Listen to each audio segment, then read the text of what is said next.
क्या आप लोग कक्षा 9 गणित प्रश्नावली 1.2 के सभी सवालों का जवाब मात्र 10 सेकंड में दे सकते हैं? दोस्तों मैं आप सभी को एक ऐसा कंसेप्ट बताने जा रहा हूं जिस कंसेप्ट से हजारों बच्चों का मैथ बहुत ही आसान कर दिया गया। अगर दोस्तों आप इस तरीके से मैथ पढ़ लेंगे ना क्लास 9th का, तो आपको बोर्ड एग्जाम में या आपकी क्लास में आपके छमाही एग्जाम में 90% नंबर 90% अंक लाने से आपको कोई रोक नहीं सकता। चलिए दोस्तों शुरुआत करते हैं। प्रश्नावली 1.2 का जो क्वेश्चन कहा है वो क्या कहा है, पहला क्वेश्चन क्या है, किस तरीके से कहा है। दोस्तों अगर आप लोग हमारे यूट्यूब चैनल पर नए हो तो अभी तत्काल हमारे यूट्यूब चैनल को सब्सक्राइब कर लीजिए। अगर आपको बेहतरीन तरीके से मैथ समझना है तो आप सभी को पेन और कॉपी लेकर जरूर बैठना हो। चलिए दोस्तों शुरुआत करते हैं। पहला क्वेश्चन क्या कहा है कि नीचे दिए गए कथन सत्य है या असत्य, कारण सहित बताइए।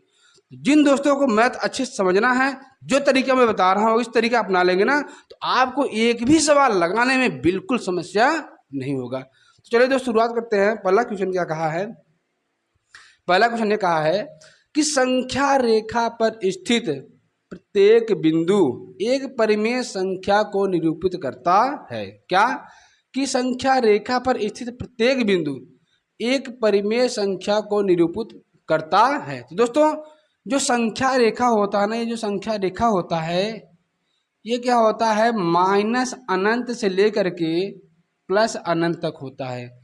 इसमें क्या होता है, बीच में क्या होता है, जीरो होता है। इधर इधर यह जीरो होता है, इधर एक होता है, इधर दो होता है, इधर तीन होता है, इधर चार होता है। ठीक है, ऐसे अनंत तक जाएगा। ऐसे इधर -1 होगा, -2 होगा, -3 होगा। अब संख्या रेखा पर क्या होता है, जितनी भी संख्या जो संख्या रेखा पर इसे प्रत्येक बिंदु एक परिमेय संख्या को निरूपित करता है। दोस्तों मैं आप सभी बता दूं, संख्या रेखा पर आपका परिमेय संख्या भी आता है और आपका अपरिमेय संख्या भी आता है। यहाँ बीच में देखो आपका यहाँ रूट भी आ सकता है, √2 भी आ सकता है, √3 भी आ सकता है। तो संख्या रेखा पर ना जितनी भी बिंदु होती हैं सभी बिंदु एक परिमेय संख्या को ही नहीं बल्कि अपरिमेय संख्याओं को भी दर्शाने का कार्य करती है। क्योंकि आपने देखा कि माइनस अनंत से लेकर प्लस अनंत तक होता है। ये जो होता है आपका संख्या रेखा, तो इसमें जितने भी बिंदु होते हैं या तो परिमेय होगा या तो अपरिमेय होगा। इसलिए ये जो कथन है कह रहा कि प्रत्येक बिंदु एक परिमेय संख्या होगा, ये गलत है। क्योंकि प्रत्येक बिंदु अपरिमेय नहीं होता है, कुछ परिमेय भी होते हैं, कुछ अपरिमेय भी होते हैं। तो पहला कथन हो जाएगा, ये पहला कथन आपका असत्य हो जाएगा, गलत हो जाएगा। क्यों, कारण आपने जान लिया। अब देखते हैं दूसरा क्वेश्चन क्या कर रहा है कि संख्या रेखा पर ऐसी संख्याएं होती हैं जिन्हें P/Q के रूप में नहीं लिखा जा सकता। क्या कहा है कि संख्या रेखा पर ऐसी संख्याएं होती हैं जिन्हें P/Q के रूप में नहीं लिखा जा सकता। तो संख्या रेखा पर आपने देखा कि जो संख्या रेखा होता है इसमें आपका इसे प्रत्येक बिंदु क्या होता है, या तो परिमेय होगा, क्या होगा, या तो परिमेय होगा या तो क्या होगा, अपरिमेय होता है। तो संख्या रेखा पर जितने बिंदु होते हैं उसमें कुछ परिमेय होते हैं, कुछ क्या होते हैं, अपरिमेय होते हैं। तो कह रहा कि संख्या रेखा पर ऐसी संख्याएं होती है जिन्हें P/Q के रूप में नहीं लिखा जा सकता ना।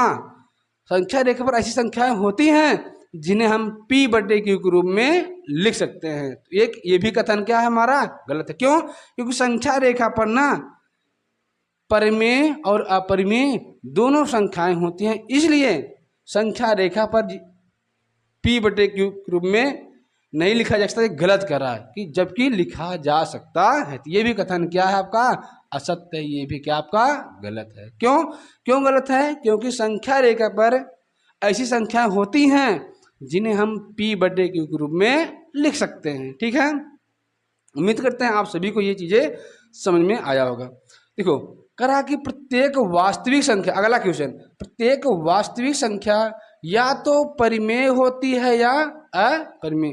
दोस्तों हम आपको बता दें, जो वास्तविक संख्या की परिभाषा होता है क्या कहता है कि वे सभी संख्याएं जो या तो परिमेय हो या तो अपरिमेय हो उसी को हम क्या कहते हैं, वास्तविक संख्या। और वास्तविक संख्याओं को हम क्या करते हैं, संख्या रेखा पर दर्शा सकते हैं। संख्या रेखा पर क्या होता है, वास्तविक संख्याओं को दर्शा सकते हैं। ठीक है, क्या कर सकते हैं, दर्शा सकते हैं। तो जो भी प्रत्येक वास्तविक संख्या या तो परिमेय होगा या तो अपरिमेय होगा। क्या हो जाएगा? ये कथन हमारा क्या हो जाएगा? सत्य हो जाएगा। यानी कि क्या हो जाएगा? ये सत्य, क्योंकि जो प्रत्येक वास्तविक संख्या होता है तो परिमेय होगा या तो अपरिमेय होगा। ठीक, अगला क्वेश्चन क्या कर रहा है? जो बहुत प्यारा क्वेश्चन है, ध्यान दीजिएगा। 99% बच्चे इस सवाल में गलतियां करते हैं, तो ध्यान देना। अगर आप लोग ध्यान नहीं दोगे ना तो गलतियां 100% होने वाली है, इसलिए ध्यान से देखिए, सुनिए, समझिए। क्या कह रहा है कि अपरिमेय संख्याओं को संख्या रेखा पर बिंदुओं द्वारा प्रदर्शित नहीं किया जा सकता है। क्या कर रहा है कि जो अपरिमेय संख्याओं को संख्या रेखा पर बिंदुओं द्वारा प्रदर्शित नहीं किया जा सकता, उसका कहने का मतलब है कि क्या अपरिमेय संख्याओं को संख्या रेखा पर बिंदुओं द्वारा दर्शाया नहीं जा सकता? ना, दर्शाया जा सकता है। क्यों? क्योंकि आपने पढ़ा कि जो संख्या रेखा होता ना, इसमें कुछ बिंदु परिमेय होते हैं, कुछ बिंदु क्या होते हैं? अपरिमेय होते हैं। इसलिए संख्या रेखा पर अपरिमेय संख्याओं को बिंदुओं द्वारा दर्शाया जा सकता है। इसलिए ये कह रहा कि नहीं दर्शाया जा सकता, जबकि दर्शाया जा सकता है, तो ये भी कथन क्या हो गया? ये भी हो गया आपका गलत। क्यों? दर्शाया जा सकता है। क्या हो सकता है? दर्शाया जा सकता है। ठीक है, अब अगला क्वेश्चन क्या कर रहा है आपका? कह रहा कि प्रत्येक अपरिमेय संख्या एक वास्तविक संख्या होता है। आपने अभी देखा कि चाहे परिमेय हो चाहे अपरिमेय हो, परिमेय और अपरिमेय संख्याओं का जो समूह होता है ना, उसी को हम क्या कहते हैं? वास्तविक संख्या। क्या? चाहे परिमेय हो या अपरिमेय, क्या हो? चाहे परिमेय हो या क्या हो? अपरिमेय, ये दोनों क्या होती हैं? ये सब क्या होती हैं? वास्तविक संख्याएं होती हैं। अपरिमेय है तब भी वास्तविक संख्या है, अगर परिमेय है तब भी वास्तविक संख्या होता है। इसलिए ये कथन हमारा क्या हो गया? 100% सत्य हो गया। ठीक है दोस्तों, उम्मीद करते हैं इतने क्वेश्चन जो आपको बताया गया समझ में आया होगा। चलिए इसके बाद वाला क्वेश्चन आपको हम बताते हैं, वो देखते हैं क्या करा। अगला प्रश्न बहुत ही प्यारा सा क्वेश्चन है, ध्यान दीजिएगा, बहुत ही इंपॉर्टेंट है। क्या करा है कि संख्या रेखा का प्रत्येक बिंदु, यानी जो संख्या रेखा होता है, संख्या रेखा का प्रत्येक बिंदु अंडर रूट यम के रूप का होता है, जहां यम एक क्या है? यम एक प्राकृतिक संख्या है। यानी कहने का मतलब है, वो कहना चाहता है कि संख्या रेखा का जो प्रत्येक बिंदु होता है, जितने भी बिंदु होते हैं, क्या वह अंडर रूट यम के रूप का होता है, जहां यम क्या है? यम एक प्राकृतिक संख्या है। दोस्तों अगर यम क्या है? यम एक प्राकृतिक संख्या, तो क्या हो जाएगा? 1 2 3 4 5, इसे कहाँ तक रखा जाएगा? अनंत तक। अगर सोचो, अगर हम यम अंडर रूट की यम की जगह हम लिख दें 1 लिख दिया, 1 क्या हो जाएगा? 1 का वर्गमूल कितना होगा? 1। अगर हमने लिख दिया अंडर रूट यम की जगह क्या लिख दिया? 2 लिख दिया, क्या हो जाएगा? Under root 2। अगर हमने 3 लिख दिया तो 3 हो जाएगा, अंडर रूट 3। अगर हमने यम की जगह 4 रख दिया तो क्या हो जाएगा? इसका वर्गमूल कितना हो जाएगा? 2। तो अब आप ही बताइए कि संख्या रेखा का प्रत्येक बिंदु अंडर रूट यम के रूप का होता है। आप देख पा रहे हैं सर जी, यहाँ पर 1 का वर्गमूल 1 हो गया, ये तो अंडर रूट के रूप में नहीं है, ये अंडर रूट के रूप का है, ये अंडर रूट के रूप का है, मगर अंडर रूट 4 का वर्गमूल कितना होता है? 2। क्या ये सभी संख्याएं जो प्राकृतिक संख्या रखा गया है, क्या सभी अंडर रूट यम के रूप में है? तो सभी अंडर रूट के यम के रूप का नहीं है, तो इसलिए यह कथन क्या होगा? यह कथन क्या होगा? असत्य होगा। क्या होगा?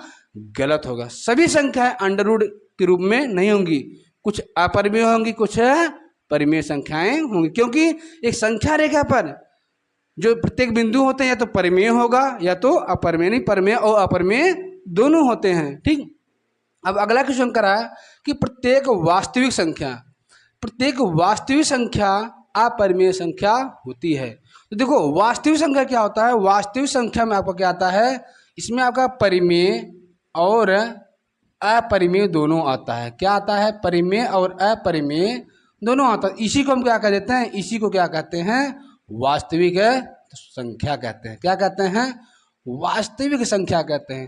तो दोस्तों प्रत्येक वास्तविक संख्या, यानी जितनी भी वास्तविक संख्याएं हैं, और वास्तविक संख्या में परिमेय भी आती हैं और अपरिमेय आती हैं, तो सभी वास्तविक संख्याओं को हम अपरिमेय संख्या नहीं कहेंगे, बल्कि सभी अपरिमेय संख्या को वास्तविक संख्या कह सकते हैं, सभी परिमेय संख्या को वास्तविक संख्या कह सकते हैं। मगर प्रत्येक वास्तविक संख्या एक अपरिमेय संख्या होती है, ये गलत है।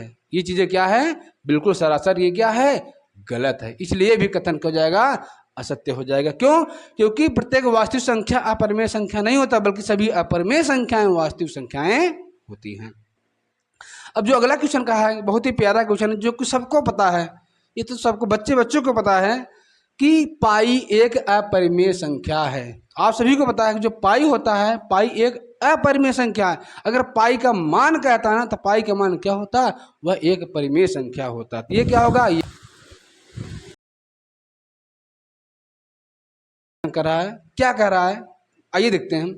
कह रहा है कि क्या सभी धनात्मक पूर्णांकों के वर्गमूल, यानी जितने भी धनात्मक पूर्णांकों का वर्गमूल है, सभी धनात्मक पूर्णांकों का के वर्गमूल अपरिमेय होते हैं। यानी जितनी भी धनात्मक संख्या हैं, अगर उनका वर्गमूल निकाला जाए, क्या सभी अपरिमेय आएंगे? क्या आप बता सकते हैं? देखिए, फिर कह रहा है यदि नहीं तो एक ऐसी संख्या के वर्गमूल का उदाहरण दीजिए जो एक परिमेय संख्या है। तो दोस्तों आप देखिए, हमने धनात्मक पूर्णांक ले लिया। क्या ले लिया? धनात्मक पूर्णांक लिया। क्या लिया? एक धनात्मक पूर्णांक ले लिया। जैसे मान लीजिए हमने लिया 1 2 3 4 5, ऐसे ले लिए कहाँ तक? अनंत तक। अगर हमने कहा अगर मैं 1 का वर्गमूल निकालूं तो क्या हो जाएगा? 1। अगर मैं 2 का वर्गमूल निकालूं तो अंडर रूट 2 ही हो जाएगा। अंडर रूट 3 का हो जाएगा? 3 हो जाए, अंडर रूट 3 ही रहेगा। मगर ये 4 का वर्गमूल कितना होगा? 2 हो जाएगा। ऐसे 5 का वर्गमूल अंडर रूट 5 ही रहेगा। 6 का हो जाएगा। ऐसे अगर मैं कहूँ आपसे 9 का वर्गमूल कितना होगा? 3 होगा। ऐसे 16 का वर्गमूल कितना हो जाएगा? 4 होगा। ऐसे 25 का जो वर्गमूल होगा वो कितना हो जाएगा? 5। तो आप देख पा रहे हैं कि सभी धनात्मक पूर्णांकों के वर्गमूल अपरिमेय नहीं होते हैं। सभी धनात्मक पूर्णांकों के जो वर्गमूल होंगे या तो परिमेय संख्या होता है या तो अपरिमेय संख्या होता। देख लीजिए, जो ये है एक क्या, इसको 1/a लिख सकते हैं। अब 2 को 2/a लिख सकते हैं। 3 को 3/a लिख सकते हैं। 4 को 4/a लिख सकते हैं। 5 को 5/a लिख सकते हैं। तो ये क्या है? तो सभी धनात्मक पूर्णांकों का जो वर्गमूल होता है, आपने देखा कि सर जी सभी धनात्मक पूर्णांकों का वर्गमूल ये तो परिमेय होता है या तो अपरिमेय होता है, केवल अपरिमेय नहीं होता है। ठीक है दोस्तों, उम्मीद करते हैं आप सभी को कक्षा 9 गणित प्रश्नावली 1.2 के सभी क्वेश्चन आसान और सरल भाषा में समझ में आया होगा। दोस्तों मिलते हैं अगले वाले वीडियो में, तब तक के लिए धन्यवाद, सत श्री अकाल, राधे राधे, जय हिंद।